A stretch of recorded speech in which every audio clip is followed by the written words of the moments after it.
weligaa ma hurday 6 maalin oo kaamil ah mase maqashay qof hurdayay ama jiifay 6 maalin oo dhammaystiran 10 saac ilaa 18 saac waa hurdada caadiga ah ee dadka seexdaan laakiin qofkan aan kaaga sheekayn doono sikima kadibna magaciisa aan kuu sheegayo geeri ayaa loo xisaabiyey balse maxaa dhacay igahoo qisada qofka ugu hurdada dheer caalamka oo idil tani waa Liu Xinfeng waa haweeney u dhalatay dalka Shiinaha asal ahaanna dalkaasi ka soo jeeda haweeneydan 95 sano jir ayay ahayd iyada oo kaliya ayaana deganeed guri u gaar ah oo ku yaala dalka Shiinaha muddo 6 maalin haweeneydan kama aysan soo bixin gurigeeda taas oo la yaab la noqotay dadka dariska la ahaa kana agdhawaa guriga ay deganeed haweeneydan dariska ayaa isku dayay in gudaha ay u galaan balse albaabada guriga oo idil ayaa xirnaa albaabkii guriga ayayna jibiyeen waxaana u tageen haweeneydan oo jiifta wax dhaqdhaqaaqna aanan lahayn dadkii dariska la ahaa waxay u maleeyeen inay dhimatay maadaama wax dhaqdhaqaaq aysan lahayn taabasho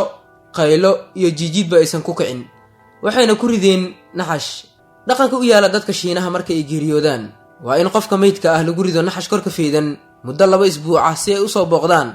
dadka qaraabada iyo saaxiibada la ah qofka dhinta kadibna guriga lagu soo xiro intaas kadib wiilka ay dhashay haweeneydan wuxuu u gudagalay diyaarinta aaska hooyadiis maadaama naxash ay ku jirtay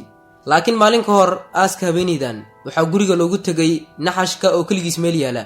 meydna uusan ku dhex jirin ama kaag iyo indha taagtaag ayaa ka soo haray dadkii u soo diyaar garoobay aasida meydka guriga ayaa la baaray kadibna fadlan haddii aadan subscribe saarin channelkeena ama aadan follow soo dhihin barteena TikTok-ga waxaan kaa codsanaynaa inaad nagu soo biirto kana mid noqotid dadkana gaarsiiya meesha aan doonayno fadlan ku dhaqaaq haddaba aan dib ugu laabano muuqaalka waxaa jikada loogu tagay haweeneydii naxashka lagu riday oo cunto iska cunaysa kama baqasnaba mana ahan qof aaskeeda loo soo diyaar garoobay waxaa la weydiiyey sida ay ku soo kacday waxayna tiri hurdo ayaan ka soo kacay kadibna waxaan arkay anigoo naxashka ku dhex jira waa iska feeday naxashka gaajo daran ayaan ii haysay cunto karsasho ayaan iska galay cuntadeyda anigoo cunayna idinka ayaad ii timaadeen aad baana loola yaabay hurdaweynida haweeneydan dhaqanka Shiinaha ee ah in aaska meydadka la daahiyo waa midda ay ku badbaaday haweeneydan waana dhaqan ilaa hadda ka jira gudaha dalka Shiinaha isbuuciyo ka badan ayay meydadku yaalaan guryaha haddii la dadajin lahaa aaska haweeneydan ciidda ayay ka hoos mari lahayd toos bayna u geeriyoon lahayd haweeneydan waa haweeneyda ugu hurdada dheer caalamka mana jiro cid jiifay ama isku dayay in ay jiifato Liu Xinfeng inta ay jiiftay oo ah 6 maalin hurdadeedu waa midda dunida ka yaabisay 6 maalin oo kaamil ah ayay hurday waana haweeneydii ka badbaaday aasida maadaama si dirqi ah kaga baxsatay